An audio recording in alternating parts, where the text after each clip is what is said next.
sadari kembali kita hadir menikmati kasih-Nya melalui puji penyembahan kita bawa hati kita, saya undang bangkit berdiri para jemaat, kita angkat pujian, terpujilah nama Tuhan.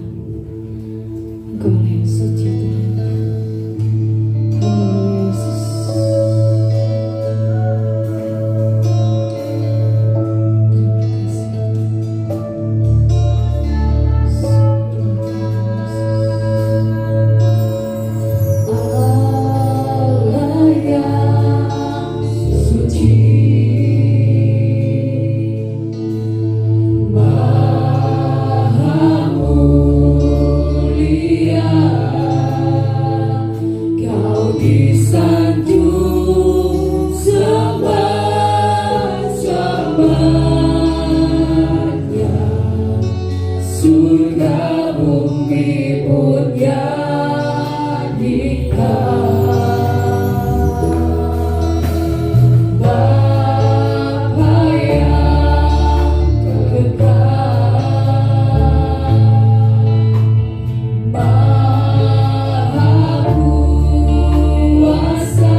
surga dan bumi, pemilik segala sesuatu, Allah yang berkuasa atas kehidupan kami, layak Engkau menerima puji dan sembah. Dan di kesempatan yang indah ini, kami datang di hadapan-Mu dengan sikap hormat kami. Kami membawa puji kami, sembah kami, dan bahkan kami rindu memberi yang terbaik dalam ibadah kami pagi hari ini. Kiranya Engkau berkenan atas ibadah kami, dan kami rindu sepanjang ibadah kami juga menikmati hadirat-Mu di tengah-tengah kami. Biarlah persekutuan yang indah antara kami dengan Engkau boleh terasa saat ini Tuhan, dan kami menikmati persekutuan itu. Terima kasih Bapa, kami serahkan ibadah ini, Engkau yang berkarya di tengah-tengah ibadah kami. Biarlah suasana surgawi melimpah di tengah-tengah perhimpunan kami pagi hari ini. Dan hamba membuka ibadah di dalam nama Tuhan Yesus Kristus. Amin. Berkemuliaan terpujilah Engkau Tuhan, hanya Engkau yang kami layak puji dan sembah. Terpujilah nama Yesus.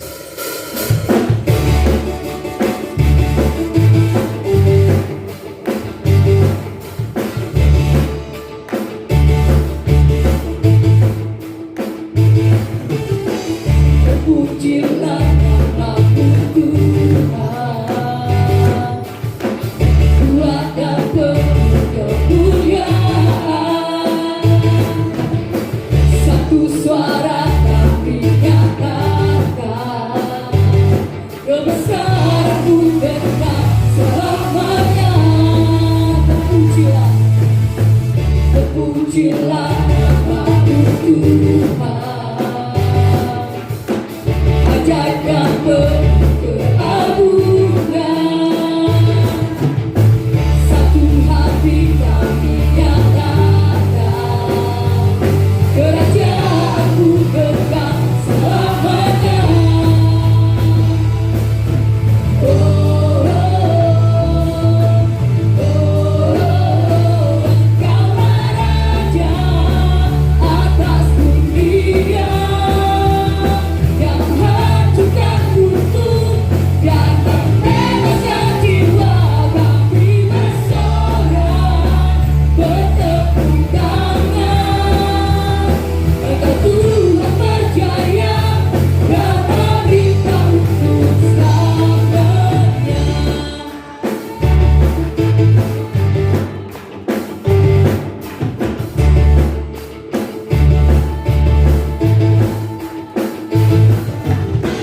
Terpujilah namamu Tuhan, ajaib dan penuh keagungan. Satu hati kami nyatakan, kerajaan-Mu kekal selamanya. Oh, oh, oh, Engkaulah Raja atas dunia, yang menghancurkan kutub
terbaik dari Tuhan. Kita siapkan hati kita.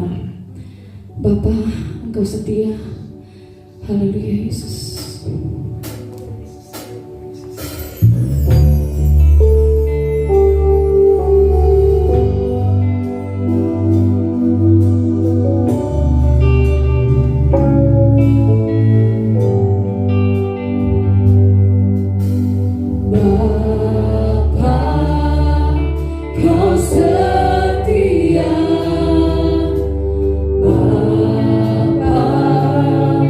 Kau mulia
setia dalam segala keadaan kami.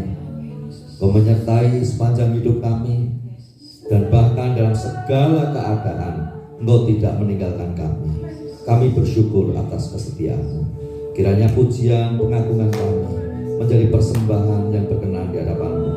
Dan tiba waktunya kami akan mendengarkan sebagian firman-Mu. Biarlah Bapa Engkau yang mengungkapkan isi hati-Mu, sehingga firman-Mu pagi hari ini adalah kekuatan yang melimpah atas kami untuk menghadapi segala ujian, cobaan yang harus kami hadapi. Dan kami percaya bersama dengan Engkau ada kemenangan. Dan kami sambut firman-Mu hari ini di dalam nama Tuhan Yesus Kristus. Amin. Silakan duduk.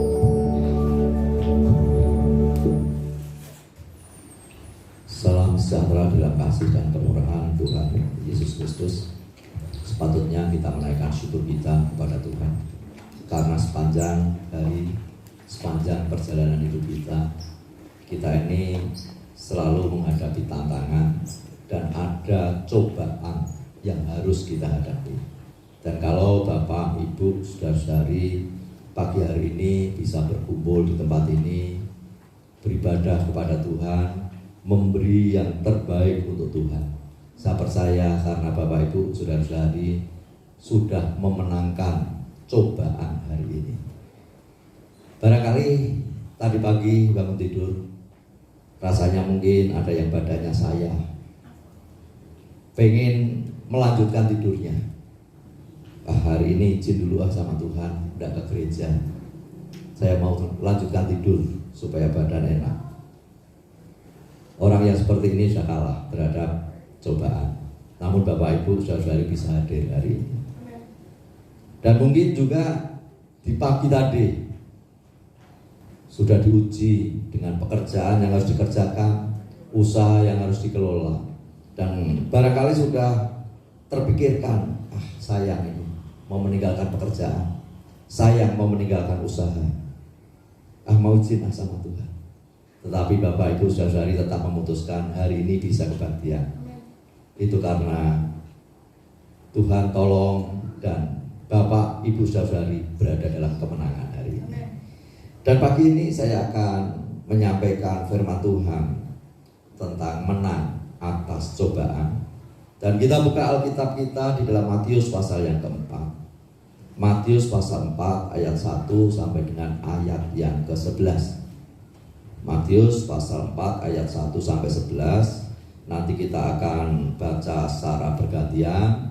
Saya bacakan ayat yang ganjil, nanti Bapak, Ibu, saudara-saudari bisa bacakan ayat yang genap dari ayat 1 sampai ayat 11.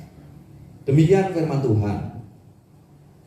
Maka Yesus dibawa oleh Roh ke padang gurun untuk dicobai iblis.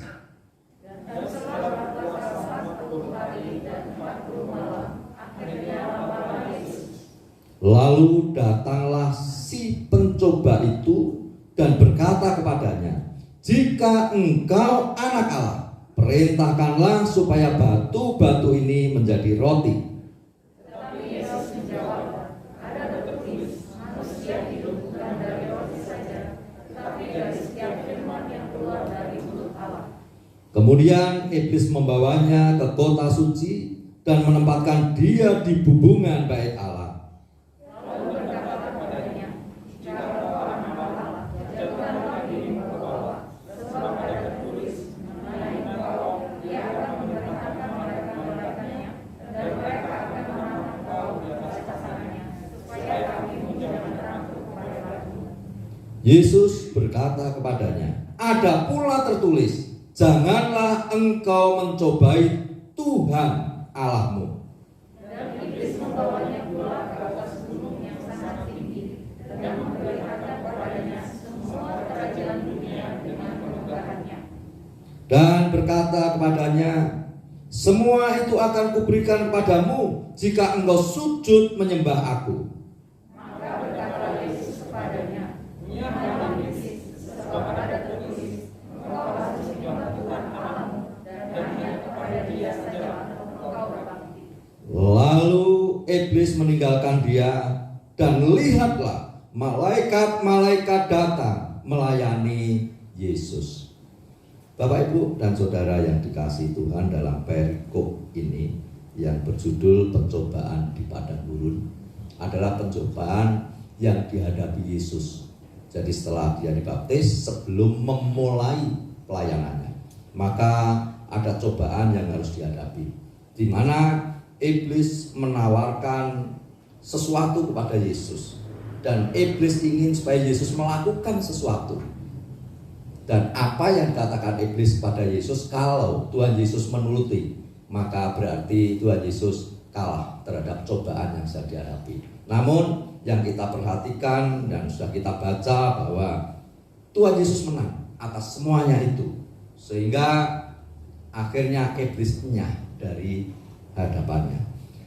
Lalu pencobaan apa yang terjadi saat itu? Saya coba sampaikan ada beberapa hal, paling tidak ada 3 hal. Yang pertama, bahwa iblis mencoba Yesus supaya Tuhan Yesus mengalihkan dari hal yang rohani kepada hal yang jasmani. Dan tadi di ayat yang ketiga dikatakan, lalu datanglah si pencoba itu dan berkata kepadanya, jika engkau anak Allah, perintahkanlah supaya batu-batu ini menjadi roti. Peristiwa ini terjadi ketika Yesus sedang berpuasa. 40 hari, 40 malam Yesus sedang berpuasa. Kebiasaan puasa mungkin juga Bapak Ibu Saudara-saudari pernah lakukan. Dan orang-orang di luar sana membeli kebiasaan puasa juga. Dalam 1 tahun mereka ada 1 bulan untuk berpuasa. Dan biasanya orang yang berpuasa adalah tujuannya untuk pengendalian diri, pengendalian hawa nafsu, dan mendekatkan diri kepada Tuhan. Sehingga fokus dari puasa itu adalah hal-hal yang rohani. Ketika Yesus sedang berpuasa, ujian yang dihadapi Yesus adalah perutnya lapar. Karena Yesus dalam kemanusiaan setelah 40 hari 40 malam melakukan puasa, maka tadi di ayat yang kedua dikatakan akhirnya laparlah Yesus. Dan rupanya itu menjadi kesempatan bagi iblis untuk mencoba Yesus yang tadi sedang dalam fokus rohani berpuasa. Kemudian iblis itu menawarkan sesuatu kepada Yesus, di mana dia di ayat yang ketiga tadi memerintahkan supaya batu-batu itu menjadi roti. Coba kita perhatikan dulu di sini antara roti yang secara jasmani dan niat puasa yang sedang dikerjakan Yesus. Maka di situ kita melihat bahwa si penggoda ini, si pencoba ini berusaha mengalihkan Yesus dari hal yang rohani yang sedang dilakukan, yaitu puasa, kepada makanan jasmani yang memang saat itu diperlukan karena Yesus sudah merasakan lapar. Sehingga berusaha mengalihkan, sudahlah makanlah dan buatlah batu itu, perintahkan batu-batu itu supaya menjadi roti. Siapa yang tidak tergiur dengan makanan ketika lapar? Dan disinilah ujian itu diizinkan dan bahkan pencobaan itu dilakukan oleh iblis untuk mencoba Yesus di saat Yesus lapar. Dan pengalian pengalian dari hal yang rohani kepada hal yang jasmani ini tentunya tujuan yang dilakukan iblis adalah untuk menjatuhkan Yesus. Seringkali kita juga jatuh di dalam dosa kita, yang mana hal-hal yang rohani yang kita lakukan, yang kita kerjakan sudah beralih kepada hal-hal yang jasmani. Artinya begini, mungkin di antara Bapak Ibu Saudara-saudari menjadi jemaat yang setia kepada Tuhan, mengasihi Tuhan, dan bahkan dalam kegiatan beribadah ini tidak pernah kosong. Bangkunya sudah dikasih nama dan setiap minggu pasti duduk di tempat yang sama. Makanya kalau saya khotbah ini sambil lihat itu, ini biasa tempat duduk siapa ya? Biasa tempat duduk siapa? Sekarang agak diacak, memang kadang Tempat duduknya sudah mulai pindah-pindah, tetapi dulu waktu masih seperti sebelum masa Covid, saya selalu hafal tempat duduk siapa. Dan saya perhatikan, memang ada jemaat yang sangat setia mengasihi Tuhan, dan bahkan dia selalu menyempatkan diri untuk beribadah kepada Tuhan, dan hampir setiap minggu bangku itu tidak pernah kosong, selalu duduk di tempat itu. Kesetiaannya kepada Tuhan. Dan bahkan ada jemaat Tuhan juga, mereka yang setia dalam persekutuan, perhimpunan kaum wanita, kaum pria setia, persekutuan doa setia, mengutamakan hal-hal rohani. Dan bahkan ketika harus memilih antara bekerja, melakukan usahanya, atau hal yang rohani dulu, pilih untuk melakukan hal yang rohani dulu. Luar biasa. Tetapi iblis berusaha untuk mengalihkan itu semuanya, sehingga hal-hal yang jasmani diperlihatkan kepada kita, supaya fokus kita kepada hal yang jasmani dan menganggap yang jasmani itu lebih penting daripada rohani. Sehingga banyak orang juga, mereka yang tadinya mengutamakan hal yang rohani, akhirnya mengutamakan hal yang jasmani, sehingga yang rohani itu dinomorduakan. Apalagi di masa pandemi saat ini, Bapak Ibu saya kasih Tuhan, kebutuhan hidup masih sama saja, tetapi pemasukan banyak yang kurang. Usaha mungkin tidak sebaik dari masa sebelum COVID-19, yang artinya bahwa kebutuhan jasmani itu sudah menjadi fokus setiap orang, supaya dia mengusahakan supaya yang jasmani itu terpenuhi. Namun jangan sampai hal ini menjadi cobaan bagi kita, akhirnya kita meninggalkan hal-hal yang rohani dan hanya tertuju kepada hal-hal yang jasmani. Bekerja itu baik, usaha itu baik, mendapatkan berkat-berkat jasmani itu perlu, karena kita masih hidup secara jasmani. Tetapi kita juga perlu ingat bahwa hal-hal rohani itu juga tidak kalah pentingnya daripada hal-hal yang jasmani. Karena yang jasmani itu sifatnya sementara, kita gunakan selama kita masih ada di bumi ini. Coba hidup kita mau berapa lama di bumi? Di masa COVID-19 ini, orang yang tidak pernah berpikir tentang kematian, ternyata harus menghadapi kematian. Orang yang kelihatannya sehat, Allah izinkan terkena penyakit dan harus pulang kepada Bapa. Yang berarti kehidupan di bumi ini adalah sementara, dan segala fasilitas yang jasmania itu sifatnya juga sementara. Kita nikmati, kita rasakan selama kita hidup. Barangkali kita bekerja keras untuk mendapatkan semuanya itu, kita nikmati selama kita hidup di bumi ini. Dan pada saat kita pulang, semuanya itu kita tinggalkan. Apa yang kita bawa? Kalau yang saat ini sudah mulai nyicil rumahnya di Barujati, paling kembali ke Barujati. Itu pun harus milih tempat, belum tentu bisa di tempat yang baik, karena petugas kuburan yang memilihkan tempatnya di mana, dia harus dikuburkan di situ. Peti juga mungkin peti yang dibawa, ya terserah keluarganya mau diberi harga berapa. Biasanya rasa hormat atau mungkin juga rasa gengsi, akhirnya peti diberi yang lebih mahal. Tetapi itu pun terbatas harganya.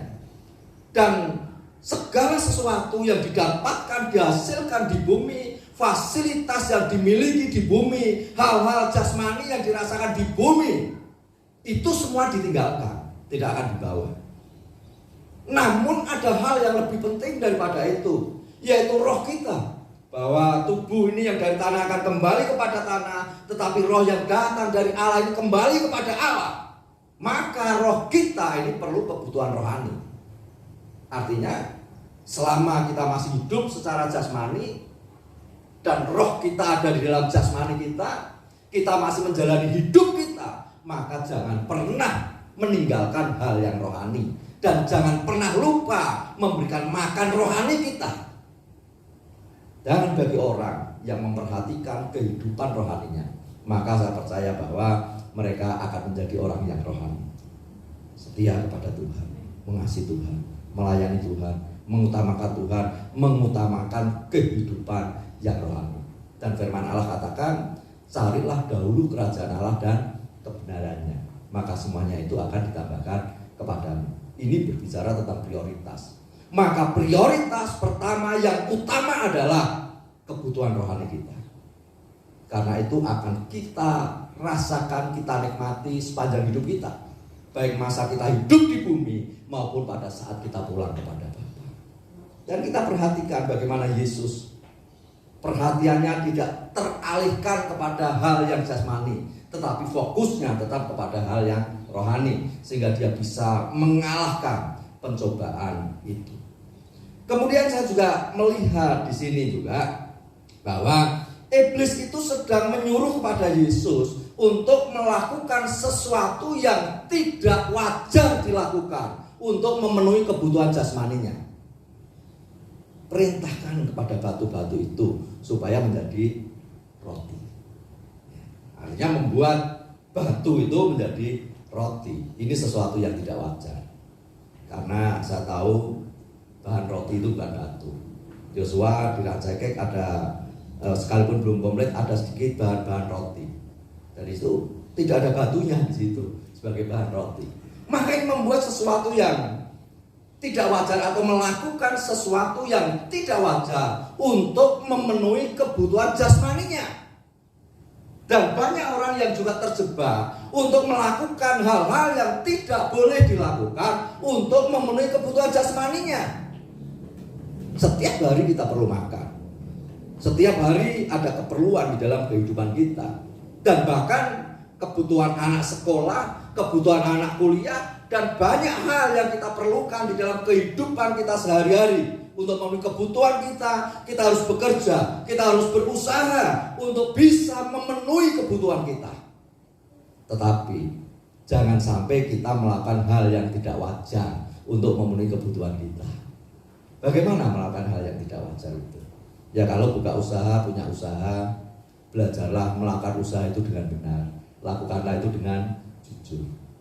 Kalau bekerja sebagai seorang karyawan, bekerjalah dengan baik, dengan penuh tanggung jawab, sehingga bos menggaji kita ini sesuai dengan pekerjaan kita. Kalau mendapatkan kesempatan untuk bekerja di tempat yang baik, apalagi pegang uang, jaga kepercayaan untuk pegang uang itu, kelola dengan baik, jangan ada niat dan keinginan dan bahkan melakukan korupsi karena ada kesempatan. Itu adalah sesuatu yang tidak baik untuk dikerjakan dan tidak wajar untuk dikerjakan. Banyak orang untuk memenuhi kebutuhan hidup secara jasmani sehingga mereka melakukan hal-hal yang tidak wajar. Mereka mendapatkan hal-hal yang jasmani dengan cara yang tidak wajar untuk dilakukan. Dan Tuhan mengingatkan supaya kita tetap melakukan hal-hal yang wajar. Bekerjalah dengan baik, berusahalah dengan baik. Carilah rezeki dengan cara yang baik, supaya rezeki itu juga nikmat untuk kita rasakan, kita nikmati. Amin. Saya sering ngobrol-ngobrol sama istri saya, Bu. Kita belajarlah jadi hamba Tuhan yang baik. Jangan fokus kita kepada hal-hal yang jasmani. Hal yang jasmani itu kita perlukan, tetapi Tuhan yang akan memenuhi semuanya itu. Biarlah fokus kita tetap hanya untuk memuliakan Tuhan. Jadi Bapak Ibu dan Saudara kasihan Tuhan, mari kita juga belajar untuk memenuhi hidup kita dengan cara-cara yang benar. Untuk mendapatkan berkat-berkat jasmani itu dengan cara yang benar. Ingat bahwa iblis selalu melihat-lihat kita, ingin mengerti kelemahan kita itu di mana. Supaya kita ini jatuh, ini bagaimana caranya, titik kelemahannya ini di mana. Dan kalau saya perhatikan, pada saat Yesus berpuasa, maka yang dihadapi Yesus adalah lapar. Dan rupanya ini menjadi titik untuk iblis itu menjatuhkan Yesus dengan cara supaya dia mengubah tadi batu menjadi roti. Yang berarti bahwa dia selalu cari kesempatan, mencari titik lemah untuk menjatuhkan.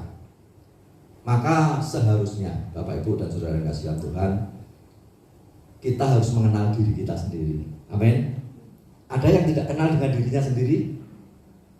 Siapakah aku ini Tuhan? Jadi biji matamu. Kalau hanya sebatas siapakah aku ini Tuhan, Mungkin kita belum mengenal diri kita, tetapi pujian ini sebenarnya ada pujian yang mengenal dirinya sebagai seorang yang berdosa, tetapi Tuhan memberikan pengampunan yang luar biasa. Mari kita mengenal diri kita sendiri sebelum kita mengenal orang lain. Karena orang yang tidak mengenal dirinya sendiri, yang tidak bisa berdamai dengan dirinya sendiri, maka mereka akan melakukan hal-hal yang salah. Kalau kita sudah mengenal diri kita, maka kita tahu di mana titik kelemahan kita. Setelah kita tahu titik kelemahan kita, maka kita akan berhati-hati supaya di titik kelemahan itulah kita tidak jatuh. Ada orang yang kelemahannya di keuangan. Wah, kalau ditawarin uang itu, boyo harga dirinya pun dijual untuk mendapatkan uang. Karena uang itu adalah segala-galanya. Ada orang yang titik lemahnya seks, hubungan bebas, sehingga setiap lihat lawan jenis selalu tertarik dan pikirannya itu selalu yang negatif, menjurus ke sana. Ada orang yang mungkin kelemahannya tidak bisa mengendalikan emosi, maka seharusnya dia mengenal dirinya, dan ketika mengenal dirinya, maka saya percaya bahwa kelemahan-kelemahan itu akan bisa dikelola dengan baik. Dan setelah itu dikelola dengan baik, maka ketika cobaan itu datang, maka dia akan tetap menang. Dan terlebih juga harus ada firman di dalam hidup kita untuk melawan semuanya. Jadi di sini kita harus belajar untuk mengenal titik kelemahan kita ini di mana, supaya kita ini bisa maju di dalam peperangan dan supaya kita ini bisa menang. Jadi jangan pernah harap Bapak Ibu Saudara bisa menang melawan cobaan kalau tidak mengenal diri sendiri. Jadi kenalilah diri sendiri, dan biarlah kita tahu di mana kelemahan kita, dan jangan biarkan iblis itu menyerang saya dan saudara di titik kelemahan kita, karena kita tidak tahu kelemahan kita sendiri. Jadi yang sudah tahu, sudah mengenal dirinya, sudah tahu kelemahan dirinya sendiri, mulai di situ kita berjaga-jaga. Dan ketika iblis menawarkan untuk melakukan sesuatu yang salah di bagian kelemahan kita katakan, "Hei iblis, tidak. Aku tidak mau melakukan itu." Maka saya percaya bahwa kita akan mendapatkan kemenangan. Dan Yesus ketika diserang, maka Yesus katakan, ada tertulis, manusia hidup bukan dari roti saja, tetapi dari setiap firman yang keluar dari mulut Allah. Jadi iblis menyerang dari sudut jasmani untuk memenuhi kebutuhan Yesus, yaitu laparnya supaya kasih makan roti. Tapi Yesus katakan bahwa manusia makan itu bukan hanya roti saja, tetapi juga setiap firman. Kalau roti itu untuk kebutuhan jasmani yang sementara, tetapi firman Tuhan untuk kebutuhan rohani yang akan dinikmati sepanjang hidupnya, dan bahkan ketika tubuhnya mati, maka dia pun tetap akan menikmati itu. Oleh sebab itu pagi ini utamakan hal yang rohani, berfokuslah pada hal yang rohani. Kemudian yang kedua, saya melihat ayat yang kelima dan ayat yang keenam. Tadi di situ dikatakan bahwa iblis menempatkan Yesus di hubungan bait Allah. Kemudian iblis menyuruh Yesus supaya menjatuhkan diri dari atas hubungan bait Allah, dan dia katakan bahwa Allah akan menopang supaya kakinya tidak terantuk kepada batu. Yang kedua di sini yang saya perhatikan bahwa iblis ingin supaya Yesus mencobai Allah. Ini kalau saya berbicara tentang Yesus, Allah mungkin jadi bingung. Tapi saya perhatikan, kita kembali pada teks ini di dalam kemanusiaan Yesus ketika dibawa di hubungan bait Allah. Dia harus menjatuhkan diri dan itu mencobai Bapa. Di dalam kehidupan kita manusia, maka kita pun sering terjebak untuk mencobai Allah dengan alasan iman. Dan bahkan seringkali kita merasa lebih rohani, dan bahkan bukan lebih tapi sok rohani, sehingga kita mencobai Allah. Misalkan saat ini Bapak Ibu dan Saudara kasih dalam Tuhan di masa pandemi ini, tentunya gereja menyikapi pandemi ini mungkin satu dengan yang lain ada yang berbeda. Tapi kalau saya lebih senang mengatakan bahwa pandemi COVID-19 ini sedang terjadi. Saya harus melihat kenyataan itu. Dan saya katakan itu terjadi. Dan ada korban dari COVID-19. Itu kenyataan yang sudah terjadi. Maka anjuran dari pemerintah pakai masker, jaga jarak, dan jaga kebersihan. Sehingga hal itu harus dikerjakan. Mungkin ada orang percaya yang mengatakan, "Enggak, saya percaya kepada Tuhan. Maka saya percaya bahwa Tuhan menjagai saya menang dari COVID-19 tanpa masker pun, tanpa jaga jarak pun, tanpa menjaga kebersihan. Tuhan bisa memberikan kemenangan untuk menghadapi COVID-19. Sehingga tidak pernah pakai masker, tidak mengikuti anjuran pemerintah. Maka saya katakan, orang yang seperti ini sedang mencobai Tuhan. Sekalipun dia mengatakan bahwa saya percaya bahwa Tuhan itu mampu melindungi saya. Kalau saya lebih bersikap bahwa semua itu dihadapi sesuai dengan kenyataan.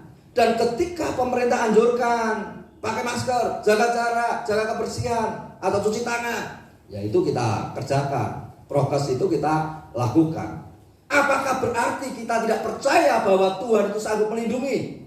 Kita tetap percaya bahwa Tuhan itu sanggup melindungi. Tetapi ada sesuatu yang kita lakukan, kita kerjakan. Dan selanjutnya terserah Tuhan. Saya percaya ini akan lebih bijak.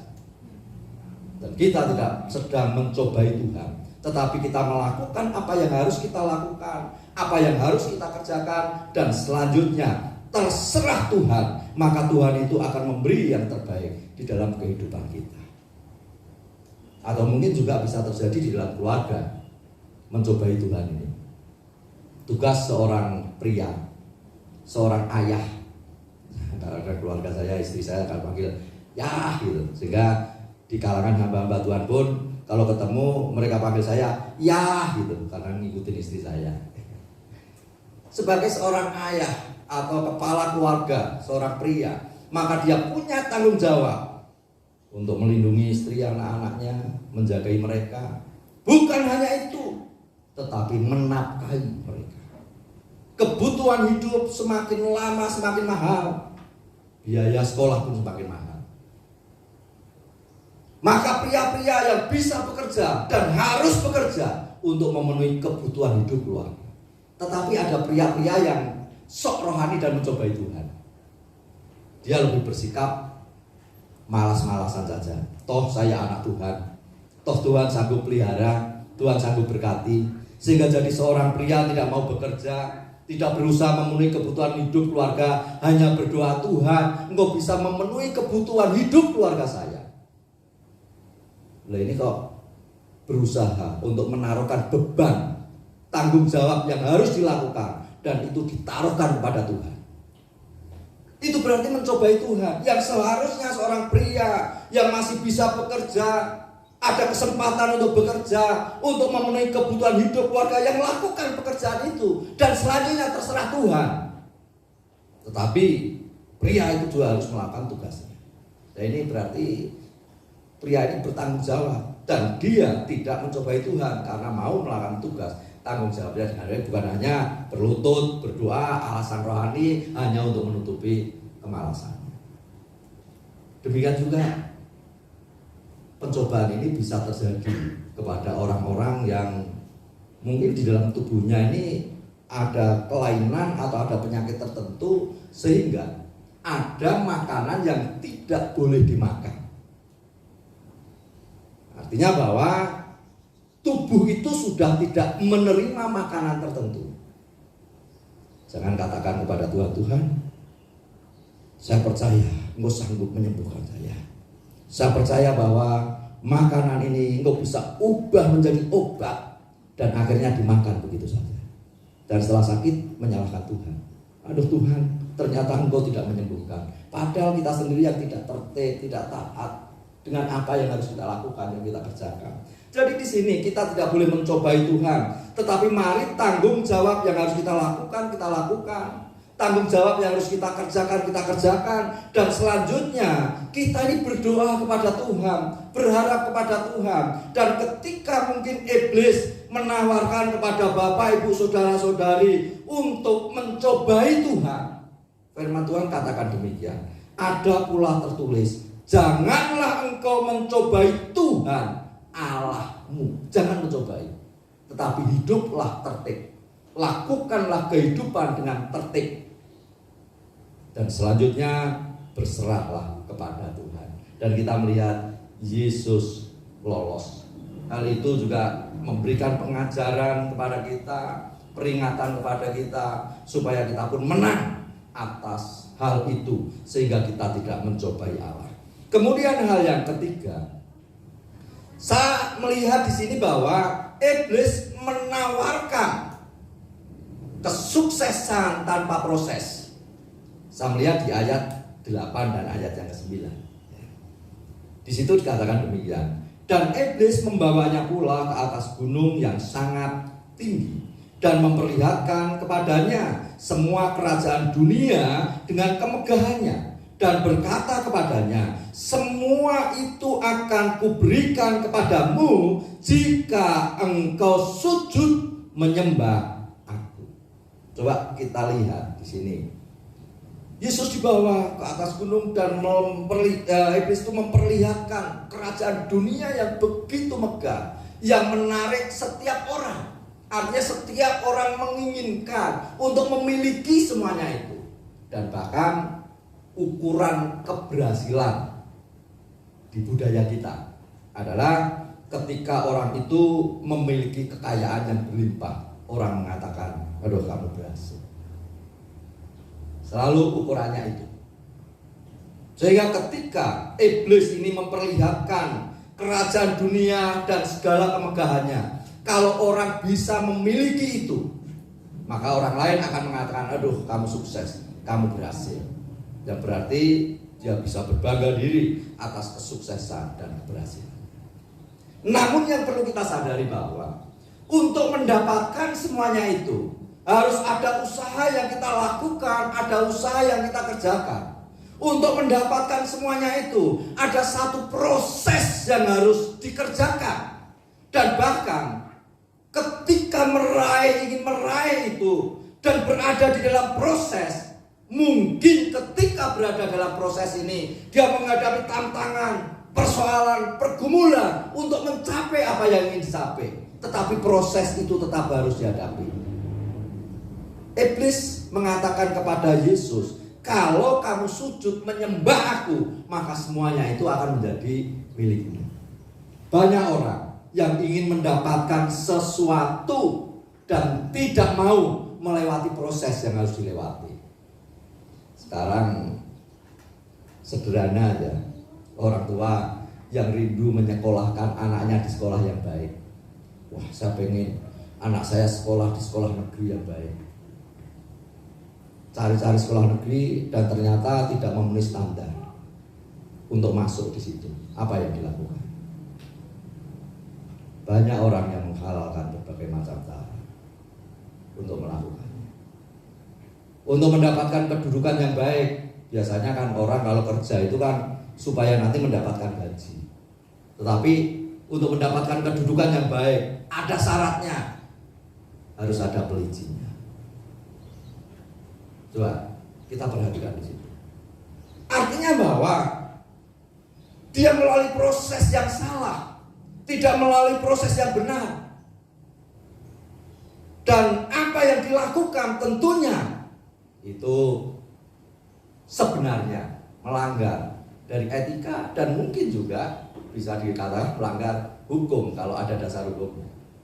Namun banyak orang yang lebih memilih jalan yang lebih cepat yang bisa ditempuh daripada melalui proses. Untuk mendapatkan harta kekayaan pun banyak orang yang dengan cara demikian. Sehingga usaha disertai dengan penipuan, usaha disertai dengan kebohongan, itu dianggap biasa. Yang penting hasilnya. Nah itu fokusnya kepada hasil, bukan proses. Yang penting hasil. Kemudian mau korupsi, mau menipu orang, tidak masalah. yang penting hasilnya. Ya. Karena yang penting hasilnya inilah, maka menghalalkan berbagai macam cara untuk mendapatkan hasil. Namun justru lewat peristiwa yang sedang terjadi yang dihadapi Yesus, maka di situ saya melihat pelajaran pengajaran yang luar biasa. Ketika segala sesuatu itu ditawarkan kepada Yesus dan ada jalan yang pintas, kalau kamu sujud menyembah aku. Gampang kan? Tidak melalui proses yang rumit, tidak harus mengalami penderitaan yang rumit, tetapi harus sujud menyembah kepada iblis. Kalau hal itu kita lakukan, berarti kita sudah menyangkali Allah kita. Memang prosesnya sangat gampang, untuk mendapatkan itu sangat gampang, tetapi kita sudah tunduk kepada kuasa kegelapan dan kita sedang menyangkali Allah. Dan banyak orang juga yang pengen kaya secara mendadak, akhirnya bukan ke Gunung Puntang ya. Gunung apa itu yang buat pesugihan? Ada yang hafal? Oh, Gunung Kawi, tapi bukan pelaku ya. Sekalipun tahu tentang Gunung Kawi tapi bukan pelaku ya. Tetapi banyak orang, mereka tahu dan mereka jadi pelaku. Tetapi kalau kita kan tahu hanya sekedar pengetahuan dan kita tidak melakukan itu. Mencari tempat-tempat seperti itu untuk mendapatkan sesuatu supaya hidupnya sukses, gampang mendapatkan rezeki, gampang mengumpulkan harta benda, sehingga cara yang tidak benar dilakukan dan bahkan menyangkal Tuhan pun dilakukan. Coba kalau sampai ke Gunung Kawi, menyembah setan, harus memberikan persembahan kepada dia, padahal yang layak dipuji, disembah, dimuliakan itu hanya satu, yaitu Allah kita di dalam Yesus. Maka di sini Tuhan memberikan pengajaran yang luar biasa. Biarlah kita mau melalui proses untuk mendapatkan keberhasilan kita, sehingga kita bisa menikmati hasil itu dengan sukacita, dan bahkan kita puas dengan hasil yang kita lalui, dengan proses-proses yang harus kita lalui. Waktu saya buka usaha kecil-kecilan di Ranca Ekek ya, jualan plastik itu, awal-awalnya kan saya sama istri nungguin di sana sebelum Yosua bisa menunggu di sana. Dan ada banyak anak Tuhan yang sudah berhasil dalam usahanya. Mereka sempatkan diri untuk mampir, ngobrol, ngasih kekuatan, bersaksi tentang keberhasilannya, bersaksi proses yang sudah dilaluinya. Dan itu bagi saya sangat menguatkan sekali, sangat memotivasi. Saya tidak membutuhkan dia datang dengan membawa uang, membantu modal, enggak. Tetapi dengan apa yang disampaikan itu sudah motivasi yang luar biasa. Mulai dari usaha kecil dikelola, masuk dalam satu proses antara gagal dan berhasil, tetapi akhirnya terus berjalan dan sampai berhasil, bisa mempunyai usaha yang besar. Dan itu bukan hanya 1-2 orang yang cerita seperti itu. Dan itu semakin menguatkan. Akhirnya saya hanya bisa sampaikan kepada Yos, tekunin Yos ya, dari modal yang kecil ini, supaya nantinya ini bisa menjadi satu usaha yang bisa dikelola. Prosesnya harus dilalui, harus mengalami setiap proses untuk mencapai keberhasilan, dan selanjutnya terserah kepada Tuhan. Saya juga pernah ngobrol sama Kak Unggi, itu ada istrinya, mengenai usaha yang dilakukan.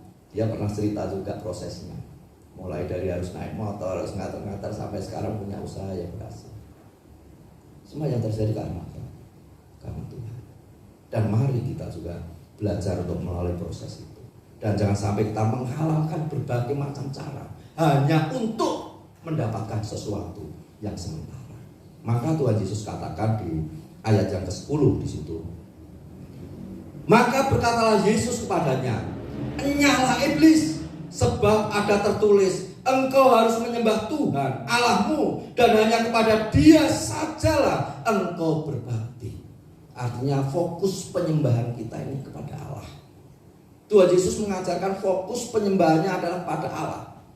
Maka segala sesuatu yang indah, yang besar, yang mungkin dianggap sebagai kemuliaan di bumi, semuanya tidak bisa menggantikan Allah sebagai penyembahan. Oleh sebab itu, di dalam pekerjaan, usaha yang Bapak Ibu Saudara lakukan, kerjakan, kerjakan itu dengan baik, tetap fokus penyembahanmu adalah Allah. Sehingga justru dengan pekerjaan usaha yang Allah percayakan kepada Bapak Ibu dan saudara-saudari, maka hal itu bisa mempermuliakan Allah. Dan kalau kita bisa fokus kepada Allah, maka saya percaya bahwa Bapak Ibu saudara-saudari akan menjadi orang-orang yang sanggup melawan cobaan dan akan menang menghadapi cobaan itu. Dan satu hal lagi yang perlu untuk menghadapi cobaan itu adalah firman itu harus ada di dalam hidup saya dan saudara. Maka firman Tuhan perlu dibaca, dipelajari, disimpan di dalam hati, di dalam pikiran kita. Sehingga ketika cobaan itu datang, maka firman itu muncul dan kita lawan cobaan itu dengan firman, dan kita akan berdiri sebagai seorang yang menang. Tuhan memberkati. Biarlah kita belajar seperti teladan yang sudah Tuhan kita berikan, di mana menghadapi cobaan yang harus dihadapi, dan firman Tuhanlah yang dipakai untuk melawan cobaan itu, dan kemenangan boleh didapatkan. Iblis meninggalkan dia dan malaikat-malaikat datang melayani dia. Glory, haleluya. Karena anugerahmu tiada satu pun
biarlah hidup kami berada di dalam jalan-Mu.